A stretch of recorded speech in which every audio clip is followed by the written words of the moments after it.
પ્રભુ ઈસુના પ્રેમી નામમાં આપ સર્વનો હું આવકાર કરું છું.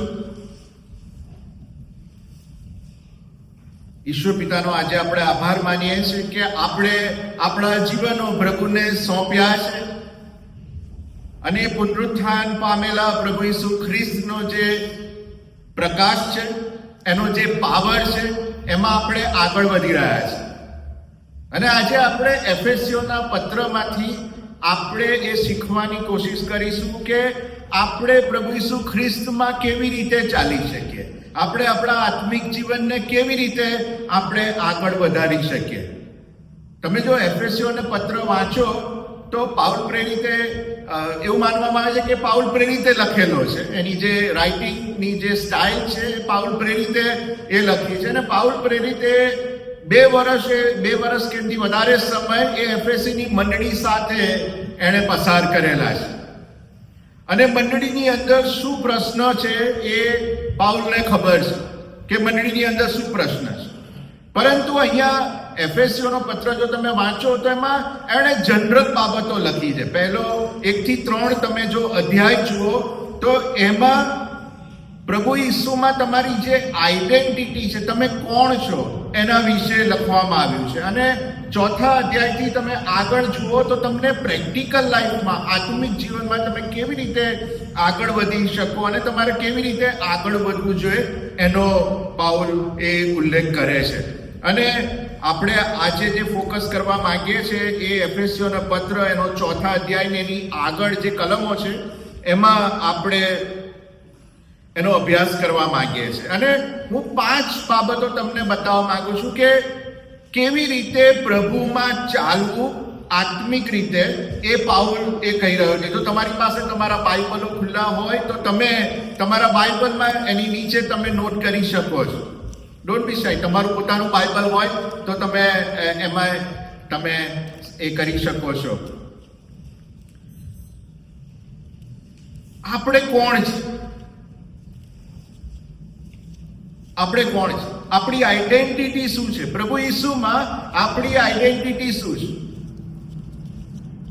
આપણે બધા કહીએ છીએ કે હું પ્રભુ ઈસુ પર વિશ્વાસ રાખું છું, હું પ્રભુ ઈસુની પાછળ ચાલું છું, પ્રભુ ઈસુનું પુનરુત્થાન થયું એમાં હું માનું છું અને હવે હું મારા આત્મિક જીવનમાં આગળ વધવા માંગુ છું. તો પાઉલ કહે છે કે ઓકે ફાઇન, હવે તમને કેવી રીતે હું આગળ વધવાનું કહું. અને 4થો અધ્યાય એની પહેલી કલમ કહે છે કે એ સારું હું બંદીવાન. એટલે કે પાઉલ એ કહે છે કે આ પત્ર એ પ્રિઝનમાંથી લખે છે. અને એના એફેસીસ જે એશિયા માઇનોરની જે મંડળીઓ છે એ મંડળીઓને માટે આ લેટર લખ્યો છે. ઘણા બધા લોકો મેં જોયું છે કે જ્યારે આપણે એમની સાથે વાતચીત કરીએ એમના આત્મિક જીવન માટે, ત્યારે ઘણા બધા લોકો એમ કહે છે કે અમને એફએસીનો પત્ર જ્યારે અમે વાંચીએ છીએ ત્યારે અમારા માટે એ સમજવું ઘણું બધું એ અઘરું થઈ જાય છે. પરંતુ આજે આપણે બહુ ઇઝીલી એને સમજવાની કોશિશ કરીશું.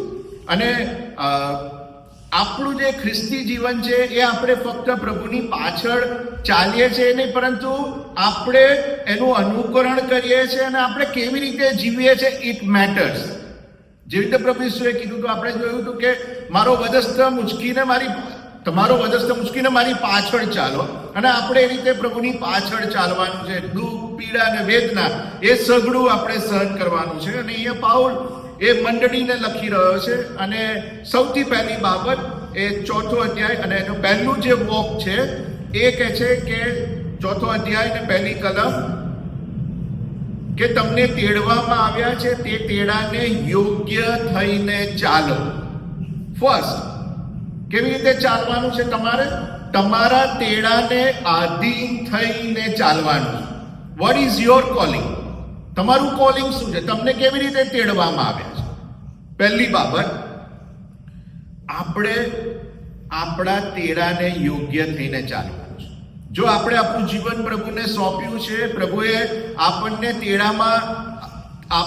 તેડ્યા છે, તો આપણે હવે વી બિલોંગ ટુ ક્રાઇસ્ટ. હવે હું પ્રભુને આધીન એવું જીવન જીવું છું, પ્રભુને પસંદ પડે એવું જીવન જીવું છું. તો પહેલું પાઉલ કહે છે આપણે કેવી રીતે ચાલવાનું છે? આપણે આપણા તેડાને આધીન થઈને ચાલવાનું છે. આપણને વી આર ચોઝન, આપણને પસંદ કરવામાં આવ્યા છે, આપણને બચાવવામાં આવ્યા છે. પ્રભુ ઈસુએ આપણને ખંડણી ભરીને આપણને બચાવવામાં આવ્યા છે. જે વધસ્તંભ ઉપર આપણે ચડવાનું હતું એ વધસ્તંભ ઉપર પ્રભુ ઈસુ ખ્રિસ્ત એ આપણા પાપોના માટે ચડી ગયા છે. તો આપણું તેડું શું છે? વી બિલોંગ ટુ ક્રાઇસ્ટ. આપણે પ્રભુના બાળકો છે અને આપણે પ્રભુની પાછળ ચાલવાનું છે. આપણે આપણું જીવન એ તેડા પ્રમાણે ચાલવાનું છે. દેખાવું જોઈએ આપણા પ્રેક્ટિકલ લાઈફમાં જે રીતે આપણને તેડવામાં આવ્યા છે તો એ દેખાવું જોઈએ. અને એટલા માટે કહે છે બીજી કલમ, સંપૂર્ણ દીનતા, નમ્રતા તથા સહનશીલતા રાખીને પ્રેમથી એકબીજાનું સહન કરો. ત્રીજી કલમ, શાંતિના બંધનમાં આત્માનું ઐક્ય રાખવાને યત્ન કરો, જેમ તમારા તેડાની એક આશામાં તમને તેડવામાં આવ્યા છે તેમ. આપણે સંપૂર્ણ દીનતા, નમ્રતા અને સહનશીલતા રાખીને આપણને જે તેડામાં તેડવામાં આવ્યા છે એ તેડામાં ચાલવાનું છે. ઓકે, પહેલી બાબત. બીજી બાબત, 4થો અધ્યાય ને 17મી કલમ. હવે એમાં એવું કહે છે કે તમે અલગ રીતે ચાલો. હું વાંચું છું એ માટે હું કહું છું તથા પ્રભુમાં સાક્ષી આપું છું કે જેમ બીજા વિદેશીઓ પોતાના મનની ભ્રમણામાં ચાલે છે તેમ હવેથી તમે ન ચાલો. કેવી રીતે નથી ચાલવાનું? વિદેશીઓની જેમ નથી ચાલવાનું. એટલે કે અલગ રીતે ચાલો. જે રીતે વિદેશીઓ ચાલે છે એ રીતે નહીં. જે રીતે બીજા અવિશ્વાસી લોકો, જે લોકો પ્રભુ પર વિશ્વાસ નથી કરતા, એફએસની મંડળીમાં બે પ્રકારના લોકો હતા કે જે જુઈશમાંથી પ્રભુ ઈસુનો સ્વીકાર કર્યો હતો અને બીજા કે જે લોકો નિયમશાસ્ત્રને નહોતા માનતા, એવા જેન્ટાઇલ્સ લોકો. એ બધા લોકોને કહે છે કે હવે તમે વિદેશીઓની જેમ નહીં, પરંતુ તમારે હવે એ રીતે નથી ચાલવાનું, પણ તમારે અલગ રીતે ચાલવાનું છે. આ બીજી બાબત, વોક ડિફરન્ટલી. કેમ એ લોકો એવી રીતે ચાલે છે? કહે છે કે તેઓની બુદ્ધિ અંધકારમય થયેલી હોવાથી, તેઓના હૃદયની કઠણતાથી પોતામાં જે અજ્ઞાન છે તેણે કરીને તેઓ દેવના જીવનથી દૂર છે. એટલે તમારે બધાથી નથી ચાલવાનું, તમારે એના બધી વિરુદ્ધ દિશામાં અલગ રીતે ચાલવાનું છે. Walk differently. કારણ કે એ લોકો એમના મનની ભ્રમણામાં, એમના મનના અંધકાર પ્રમાણે ચાલે છે. સમજ શક્તિ એમની અંધકારમય થઈ છે. પણ આપણે કેવી રીતે ચાલવાનું છે? આપણે 21મી કલમમાં આગળ કહે છે કે જૂનું માણસ પણ તમારે દૂર કરવાનું છે, જૂની મનોવૃત્તિઓ તમારે દૂર કરવાની છે, અને જે નવું માણસ પણ છે એ પ્રમાણે આપણે ચાલવાનું છે. એટલે કે આપણે અલગ રીતે ચાલવાનું છે. We are no longer under, જે અંધકારમય બાબતો છે એની અંડર આપણે રહ્યા નથી. તો આપણે અલગ રીતે ચાલવાનું છે. પહેલું, આપણે આપણા તેડાને પ્રમાણે ચાલવાનું છે. બીજી 17મી કલમમાં આપણે અલગ રીતે ચાલવાનું છે. ત્રીજી બાબત, 5મો અધ્યાય ને 1લી કલમ, એ માટે તમે પ્રભુના પ્રિય બાળકો તરીકે દેવનું અનુકરણ કરનારા થાવ અને પ્રેમમાં ચાલો. ત્રીજી બાબત, આપણે આત્મિક જીવનમાં પ્રેમમાં ચાલવાનું છે. વોક ઇન લવ. બહુ ઈઝી છે, રાઈટ? પ્રેમમાં ચાલવું એ બહુ ઈઝી છે. બાઇબલ કહે છે કે ગોડ ઇઝ લવ, દેવ પ્રેમ છે, અને આપણે હવે પ્રેમમાં ચાલવાનું છે. આપણે હવે ક્રાઇસ્ટને ફોલો કરી અને આપણે કહે છે કે જેમ ખ્રિસ્તે તમારા પર પ્રેમ રાખ્યો અને દેવની આગળ સુવાસને અર્થે આપણી ખાતર સ્વાર્પણ કરીને પોતાનું બલિદાન આપ્યું તેમ. એટલે કે પ્રભુ ઈસુએ સેક્રિફિશિયલ લવ બતાવ્યો. એટલે કે છે કે વોક ઇન લવ, એટલે કે આપણે ક્રાઇસ્ટનું અનુસરણ કરવાનું છે, અને it's going to be a costly, sacrificial, અને આપણને કદાચ નહીં ફાવે. ખરેખર કહું છું, આપણને કદાચ નહીં ફાવે. આપણે કહીએ છીએ ત્રીજી બાબત કે પ્રેમમાં ચાલવું. પણ પ્રેમમાં ચાલવું એ ઘણી ગંભીર બાબત છે. કારણ કે આપણો જે મનુષ્ય તરીકેનો પ્રેમ છે એમાં ઘણી બધી બાબતો છુપાયેલી છે. આપણો લોભ હોય છે, આપણી લાલચ હોય છે, આપણો સ્વાર્થ હોય છે. આપણા પ્રેમની અંદર સેક્રિફાઈસ બહુ ઓછો હોય છે. અને ઘણી બધી વખત આપણે લવ અને લસ્ટ બે ભેગી કરી દઈએ છીએ. આપણા માટે પ્રેમ એ પ્રભુ ઈસુ ખ્રિસ્તે જેવી રીતે તમારા અને મારા ઉપર, મંડળી ઉપર પ્રેમ રાખ્યો, એવી જ રીતે આપણે પ્રેમમાં ચાલવાનું છે. વોક ઇન લવ. દેવ પોતે પ્રેમ છે અને પ્રભુ ઈસુ ખ્રિસ્ત એ પોતે પ્રેમ છે અને આપણે પ્રેમમાં ચાલવાનું છે. પ્રભુ ઈસુએ કીધું કે હું તમને નવી આજ્ઞા આપું છું. યોહાન 13:34 અને 35 તમે એકબીજા ઉપર પ્રેમ રાખો, જેવો મેં તમારા ઉપર પ્રેમ રાખ્યો છે તેવો તેમ તમે પણ એકબીજા ઉપર પ્રેમ રાખો, ને એથી લોકો જાણશે કે તમે મારા શિષ્યો છો. સો વોક ઇન લવ. પ્રેમમાં ચાલો. પ્રભુની પાછળ ચાલવું એ ઈઝી વસ્તુ નથી. અને જ્યારે આપણે પ્રેમ કરીએ છીએ તો ત્યાં પ્રેમની અંદર માફી એ પેકેજમાં આવી જાય છે. તમે જ્યારે લગ્ન માટે તૈયાર થાવ છો ત્યારે તમે એકબીજાને જેમ છે તેમ તમે સ્વીકારો છો અને ત્યારે જ તમે એગ્રી થાવ છો અને ત્યારે તમે પ્રેમનો એકબીજાની સાથે ઇકરાર કરો છો. જે છે તે પ્રેમમાં ચાલો. મંડળીની અંદર જો કોઈ બાબત મિસિંગ હોય ઘણી બધી વખત, અને આપણા ખ્રિસ્તી જીવનમાં પણ, તો આપણો પ્રેમ એ અધૂરો છે. આપણે પૂર્ણ રીતે પ્રેમ કરી શકતા નથી.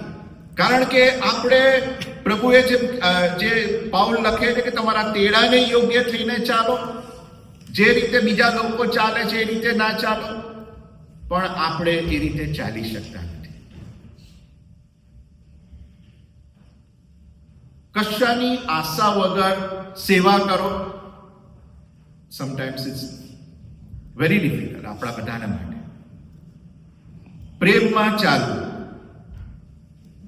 ત્રીજી કલમ એવું કહે છે, 5મો અધ્યાય ને 3જી કલમ, વ્યભિચાર તથા સર્વ પ્રકારની મલિનતા અથવા લોભ એઓના નામ સરખા તમારે ન લેવા, કેમ કે સંતોને એ જ શોભે છે. જો તમારે જીવનમાં આગળ વધવું હોય, આત્મિક જીવનમાં આગળ વધવું હોય, તો પ્રેમમાં ચાલતા શીખવું પડશે. ડગલે ને પગલે માફી આપનારા બનવું પડશે. ધેન આપણે એ પ્રેમમાં ચાલી શકીશું. લોભ, લાલચ, સઘળા પ્રકારની મલિનતા આપણે મૂકી દેવી પડશે. ચોથી બાબત, 5મો અધ્યાય અને 8મી કલમ. તમે પહેલા અંધકારરૂપ હતા, પણ હવે પ્રભુના પ્રકાશરૂપ છો, તો પ્રકાશના સંતાનોને ઘટે તેમ ચાલો. Walk in light. કે જે ચોથી બાબત છે, આપણે પ્રકાશમાં ચાલવાનું છે. પ્રભુના બાળકો તરીકે આપણે અંધકારની સાથે હવે આપણે કોઈ સંબંધ રહ્યો નથી. પ્રભુ ઈસુ ખ્રિસ્ત કહે છે કે જગતનું અજવાળું હું છું, અને જે કોઈ અજવાળાની પાછળ ચાલે છે એને અંધકારને મૂકી દેવું પડશે. અંધકારની અંદર, અંધકારની ડેફિનેશન શું કહી શકાય? કે જ્યાં પ્રકાશની ગેરહાજરી હોય છે. પણ as soon as there is a light, તો ત્યાં અંધકાર જતો રહે છે. તો તમને આપણે આગળ પણ જોયું હતું કે you are salt and light. You are here two influence. તમે અહીંયા લોકોના જીવનને અસર ઊભી કરવાને માટે છે. તમારે અજવાળામાં ચાલવાનું છે. અજવાળાના સંતાનોને ઘટે એ રીતે ચાલવાનું છે. અંધકારને ને અજવાળાને કોઈ સંબંધ નથી. એટલે કે તમારા જૂના જીવનને અને તમારા નવા જીવનને હવે સંબંધ નથી. પરંતુ આગળ એવું કહે છે કે પ્રભુને પસંદ પડતું શું છે તે પારખી લો. આપણને પ્રભુને શું પસંદ પડે છે એ પારખવાનું છે. જો તમે પ્રભુ ઈસુની પાછળ ચાલવાનો નિર્ણય કર્યો છે તો ઓબ્વિયસ આપણે લાઇટને ફોલો કરનારા બનીએ છીએ, આપણે અંધકારને ફોલો કરતા નથી. અને આ બધી જ એ હું આત્મિક બાબતોની વાત કરી રહ્યો છું. અને પાંચમી બાબત, એ 5મો અધ્યાય અને એની 15મી કલમમાં લખવામાં આવ્યું છે, કાળજીપૂર્વક સંભાળ રાખો કે તમે નિર્બુદ્ધની પેઠે નહીં પણ ડાયા માણસની પેઠે ચાલો. Walk as a wise. કેવી રીતે ચાલવાનું છે? Walk as a wise. બુદ્ધિપૂર્વક આપણે ચાલવાનું છે. આપણે આપણા જીવનના દરેક ડિસિઝન હોય છે બહુ વાઇઝલી લઈએ છીએ, બુદ્ધિપૂર્વક લઈએ છીએ. તમે રિટાયર્ડ થાઓ અને રિટાયરમેન્ટના પૈસા આવે તો કેવી રીતે ઇન્વેસ્ટ કરવાના, તો કેટલા લોકોને પૂછશો, કેટલા લોકોની સલાહ લેશો. ઇન્સ્યોરન્સ લેવાનો હશે, લાઈફ ઇન્સ્યોરન્સ લેવાનો હશે, આ તમારે નવી ગાડી લેવાની હશે, ઘર લેવાનું હશે, તમે જીવનના બહુ મોટા ડિસિઝન કરવાના હશે અથવા ઘણા બધા એવા ડિસિઝન્સ કરવાના હશે, ત્યારે તમે પ્રોફેશનલ સલાહો લો. પરંતુ અહીંયા કહે છે કે કાળજીપૂર્વક, ડુઈંગ ઇટ કેરફુલી, ડાયા માણસની પેટે ચાલો.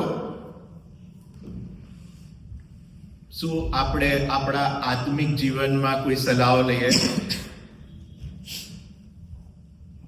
બહુ કેરફુલી આપણે આત્માને માટે કશું કરીએ છીએ, આત્મિક જીવનના માટે આપણે કશું કરીએ છીએ.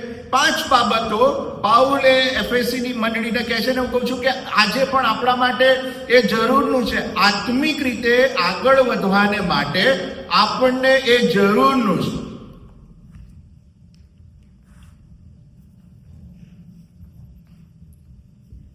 આત્મિક જીવનમાં આપણે જન્મ લઈએ પછી આપણને જેવી રીતે નાનું બાળક છે એ જન્મે છે તો શું બાળક દૂધ માટે બૂમો પાડે છે?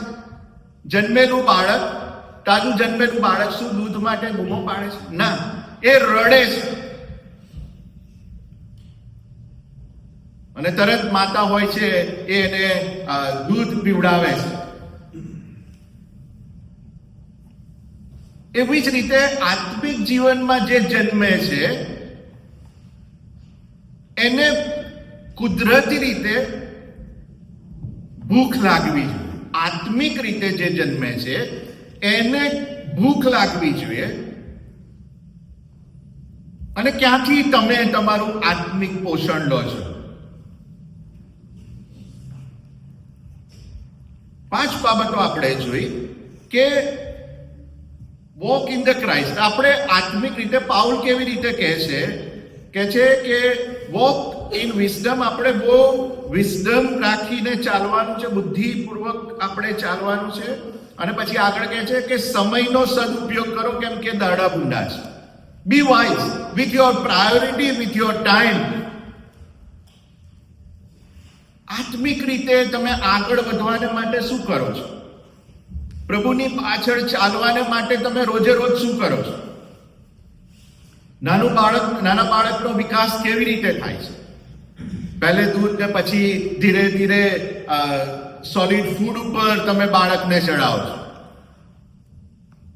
આત્મિક રીતે તમે કયા સ્ટેજ ઉપર છો અને તમે કેવી રીતે તમારો ખોરાક લો છો? શું આપણે પ્રભુની પાછળ ચાલવાને માટે સમય કાઢીએ છીએ ડે ટુ ડે લાઈફમાં? આ 5માંથી આપણે કઈ બાબતો ઉપર ચાલીએ છીએ અથવા નથી ચાલતા, અથવા આપણે ચાલવા માંગીએ છીએ પણ નિષ્ફળ થઈ જઈએ છીએ. નિષ્ફળતા આવે કશો વાંધો નહીં, પણ તમે ચાલવાની કોશિશ કરો છો, તમે ચાલો છો ખરા? સમયનો સદુપયોગ કરો કેમ કે દાડા ભૂંડા છે. અણસમજુ ન થાવ, પણ પ્રભુની ઈચ્છા શી છે એ સમજો. જો તમે હવે દેવના બાળકો છો તો તમે તમારા આત્મિક ફાધરની ઈચ્છા શું છે એ જાણવાની કોશિશ કરવાની છે. પ્રભુ ઈસુની ઈચ્છા શું છે તમારા જીવન માટે એ સમજવાની આપણને જરૂર છે. કે છે તો કોઈ દુર્વ્યસન ના કરો પણ પવિત્ર આત્માથી ભરપૂર થાવ. જો આપણે જીવનમાં આ રીતે વોક કરીશું તો આપણે ઓટોમેટિકલી આપણને આત્મિક ખોરાક મળતો રહેશે.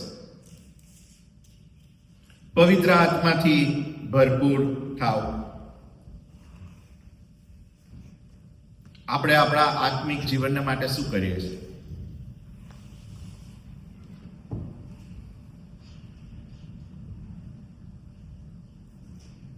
તમે કદી વિચાર કર્યો કે હા, મેં પ્રભુનો સ્વીકાર કર્યો છે, પરંતુ આત્મિક રીતે મારા વિશ્વાસની અંદર આગળ વધવાને માટે હું શું કરું છું? એક ફક્ત આપણે સન્ડે મળીએ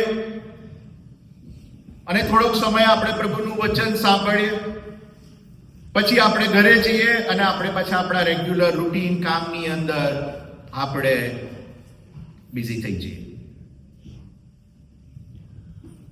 પણ પાઉલ એ મંડળીને કહે છે, અને આપણે એ બહુ સરળતાથી સમજવાની કોશિશ કરી કે 5 બાબતોમાં આપણે કેવી રીતે ચાલી શકીએ. પહેલી, તેડાને યોગ્ય થઈને ચાલો. That's your identity. તમારું તેડું શું છે? લોકો તમારા કાર્યો જોઈને કહેશે. બીજી બાબત, અલગ રીતે ચાલો.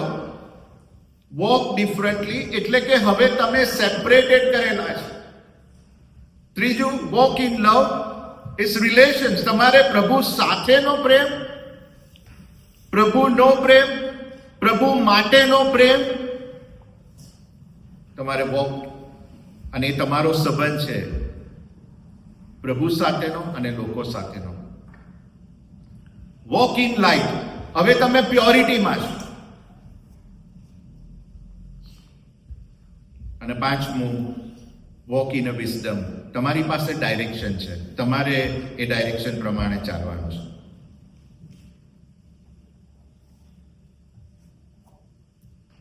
આત્મિક રીતે આગળ વધવું એ ડિફિકલ્ટ પડશે.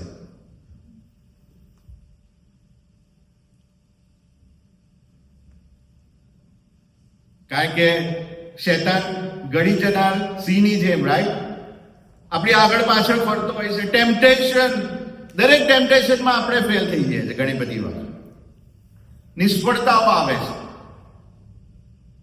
ઘણી બધી વખત આપણી અમુક આદતો એટલી બધી ઘર કરી ગઈ હોય છે કે હવે આપણે 99% તો આપણે આપણા આત્મિક જીવનમાં આગળ વધવા માંગીએ છીએ, પણ એક એવી બાબત છે કે જે આપણાથી છૂટતી નથી. પણ આપણે આપણું સંપૂર્ણ જીવન પ્રભુને સોંપવાનું છે. પ્રભુના વચનો આપણી સાથે છે આપણને હેલ્પ કરવાને માટે. પ્રભુનો પવિત્ર આત્મા છે.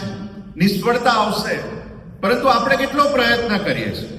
અહીંયા આપણને ચાલવાનું કહે છે. આપણે દરેક બાબતમાં આપણે ચાલવાનું છે. જૂના જીવનને હવે મૂકી દેવાનું છે અને નવા જીવન પ્રમાણે આપણે ચાલવાનું છે.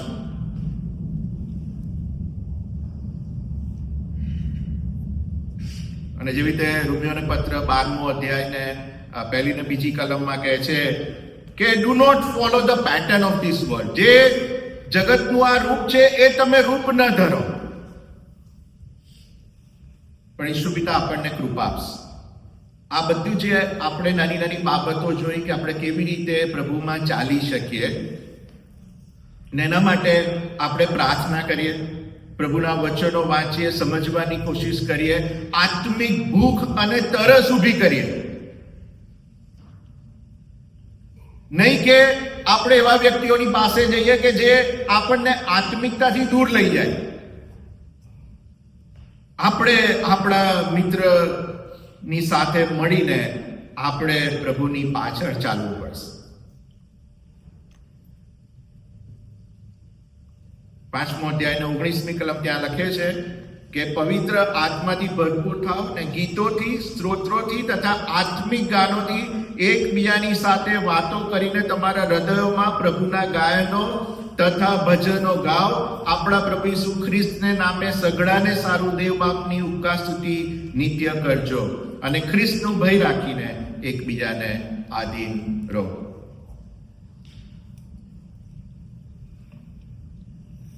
તમને સમય મળે ત્યારે તમે આ જે 5 બાબતો છે એની ઉપર ફરીથી તમે મનન કરજો અને પ્રભુ ઈસુ આપણને આ બાબતો સમજવાને માટે કૃપા આપે અને આપણને પવિત્ર આત્માનું સામર્થ્ય આપે કે આપણે આ બાબતો સમજી શકીએ.